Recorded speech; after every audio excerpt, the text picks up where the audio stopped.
concrete footers 4 feet deep to support bridges and ramps. Beneath it all, the Imagineers buried a pit big enough to hold liquid propane. We do have a pit that all the accumulators are for the LP gas, which are fed from a fuel farm, which holds propane, which fuel these accumulators. Most of that firepower would be reserved for the show's planned finale, a spectacular display of stunts, thrills, and explosions. We have a finale, which is 6 large compressed LP gas accumulators that blow off, that put about a 45 to 65 foot fireball in the air for the finale. But what would a Hollywood car chase be without a gunfight? Obviously, real guns were out of the question, so the Imagineers turned to one of their most trusted technologies, pneumatics.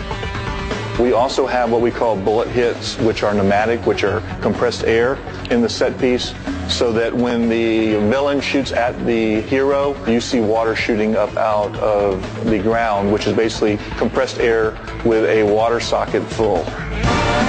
Once the stage was underway, the Imagineers went to work on the ride vehicles.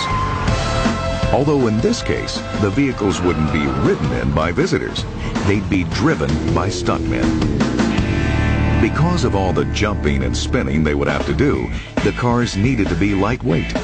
So the Imagineers took opals and stripped them down to custom chassis. The goal was a car weighing just over 1,000 pounds, about a third as much as a regular sedan. To keep the weight down, but provide the acceleration the cars would need, they installed a lightweight 1,300cc motorcycle engine that puts out about 152 horsepower. This engine provides maximum power at a minimum weight. We have a firewall which protects the driver, as well as we have an external alternator to charge the system, 2 large fans to pull air from this compartment out the backside of the car, and we also cool our oil to the engine to keep it cool to save on clutches. The engine was put behind the driver to provide greater stability during spins and jumps. The engine had to be behind the driver's seat to make sure the car landed on all 4 tires.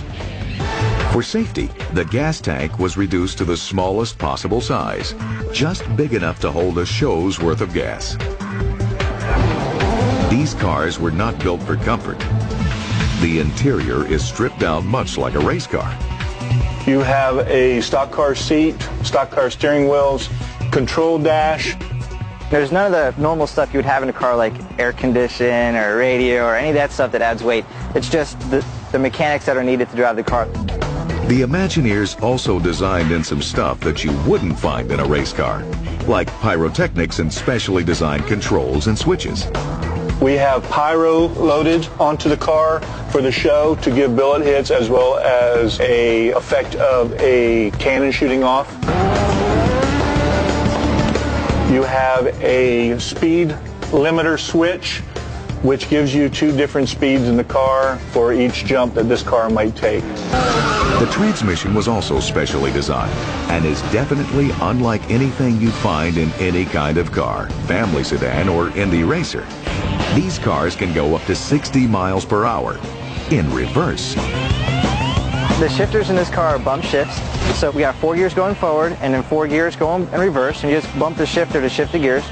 In reverse, we have 4 gears to give us the torque in the lower end so we can get faster acceleration. Then we can increase our speed by shifting to higher gears.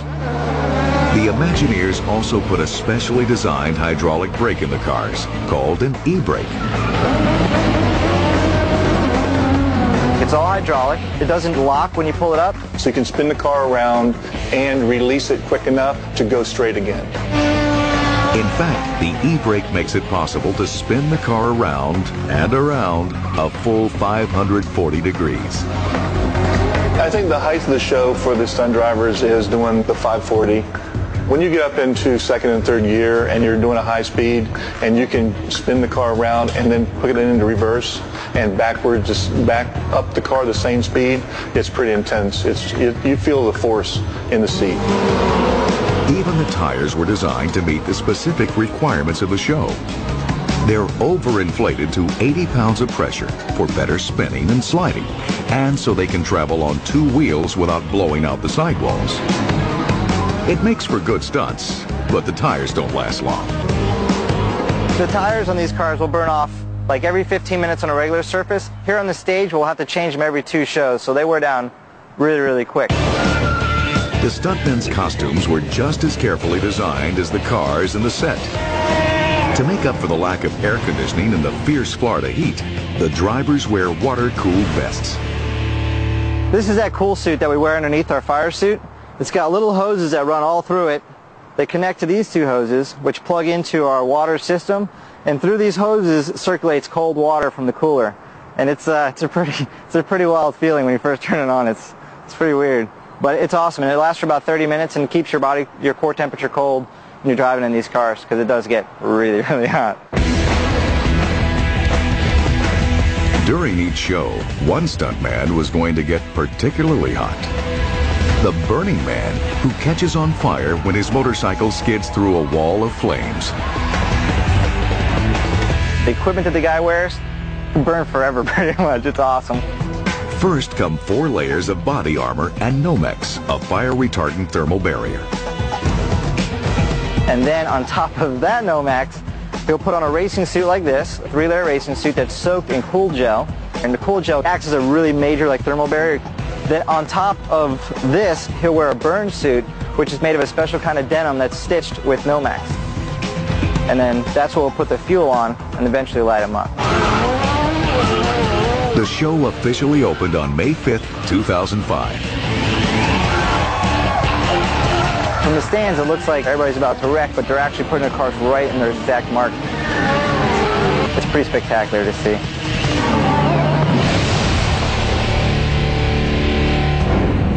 Coming up, Walt Disney World's newest park, which is home to a tree that's 14 stories high. And building that tree took some truly spectacular engineering magic. The Lights, Motors, Action Extreme Stunt Show came to Walt Disney World as part of Disney's happiest celebration on Earth, 50 years of theme park magic. Modern Marvels, Walt Disney World will return in a moment.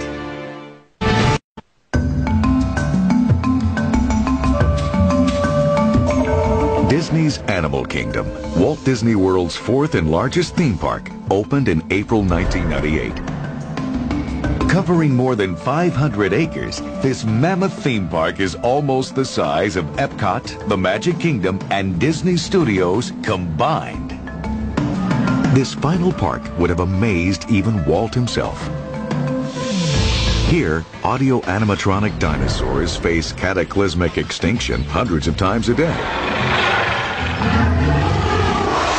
And in the park's centerpiece attraction, Kilimanjaro Safaris, wild animals range across 110 acres of transplanted African savanna with what appears to be complete freedom of movement. Kilimanjaro Safaris is a huge dry land version of the Jungle Cruise at Disneyland, but the way Walt Disney envisioned it a half-century earlier, using real animals. Walt was fascinated with wild animals. When he built Disneyland back in the 1950s, he originally planned to put actual hippos, giraffes, and monkeys along the banks of the Jungle Cruise. As we know, animals do whatever they want, so you couldn't, in the short space of time that people would be on the ride, in these small areas that they would be looking at, make sure that these animals would be doing what you'd like them to do or in a place you'd like them to be. So AAs had to fill the bill at the time. But for Disney's Animal Kingdom, Imagineers finally had the resources and the technology to fully realize Walt's vision. Kilimanjaro Safaris gives the appearance of being a wild environment that you drive through in a vehicle and you see these animals roaming around. In fact, it is a show set. It's a series of scenes that have been constructed through the manipulation of the landscape environment. There is some edge somewhere that the animals cannot go beyond. So either those edges are invisible to you, the viewer, or in many cases you're looking right at the boundary, but you don't recognize it as a boundary. It might look like a mud earth bank of a river, or a little row of rocks, or you might just notice a little shadow in the grass where unseen to you there could be a hidden moat or trench or fence. Working with wild animals provided some challenges. To encourage the animals to stay within sight of the vehicles, the Imagineers employed creative tricks, particularly for the lions. We do a whole variety of things, from providing artificial heat, artificial cooling, sunlight, shade, shadow, water, food, things to do. Animals are like people. They get used to things, and you have to try new things. So we were misting for a while. There was this very cool mist that would just land on the rocks up where the lions would sit, and they would like that, and they'd sit there for a while. And then they got bored with that, and we switched to shade. By the time the Imagineers started building Disney's Animal Kingdom, they had a lot of experience at turning Florida swampland into pristine theme parks. But here, they wanted to create greater authenticity on a grander scale than they had ever before attempted. This was essentially a flat cow pasture. We actually had cows grazing on the site. We had to actually create every hill, mountain, elevation change that you see on the site. 60 dump trucks of dirt were delivered to the construction site every day for 2 years straight. All told, Disney brought in 4.4 million cubic yards of dirt, enough to fill Spaceship Earth 19 times. With the site prepared, Disney proceeded to install some 4 million plants. Virtually every living plant that you see in the park was planted by us. Some they grew themselves from seed, but in accelerators that produced full-sized plants in a fraction of the usual time. And some they moved from elsewhere in Walt Disney World. There were existing stocks of big trees. They had been planted like 25 years ago. And since they're on our property, we can move them. So we were picking up some big trees. The park's biggest and most significant tree measures 145 feet tall. That's 14 stories high, with a trunk 50 feet in diameter. It's called the Tree of Life. But the Tree of Life isn't a real tree, and it's far from alive. Like Cinderella Castle and Spaceship Earth, the Tree of Life is a highly engineered, technologically sophisticated landmark that dominates the park. Early designs called for a tree about 50 feet high, something kids could climb and play on. Gradually, though, the tree took root and grew, on paper, to 3 times that height. But as the tree grew, so did the problems. For one thing, the Imagineers wanted to tuck an underground theater into the root system. We needed to create a structure that could not only support the branches and the leaves that you see on the tree, but also to create a 450-seat theater inside of it. So of course we had to have a free-span structure inside, but yet a massive structure to support the tree. One of our engineers came and said, I have a solution to this problem, and it's really easy. The engineering has been done. I go, what's that? He goes, we'll just use the pre-engineered structure for a Gulf of Mexico oil platform, which is pre-engineered to all the stresses we would ever have and is the right shape. It was a brilliant solution. The rig was not only strong, it provided plenty of space at the base for the theater. In short order, an oil rig was on its way to Central Florida. We actually barged it across the Gulf of Mexico, trucked it from Tampa, and erected it in one big piece down on the foundations, on the anchor bolts, and I'm happy to say it fit perfectly. To transform the massive rig into a tree, steel workers wrapped the structure in a second layer of steel to approximate the contours of a trunk and branches, which would eventually be encased in concrete. Besides the 12 main branches, the tree has 45 secondary branches, 756 tertiary branches, and some 8,000 end branches. When the wind blows, the limbs sway realistically, thanks to expansion joints at the base of the main branches. 103,000 specially designed vinyl leaves rustle in the breeze.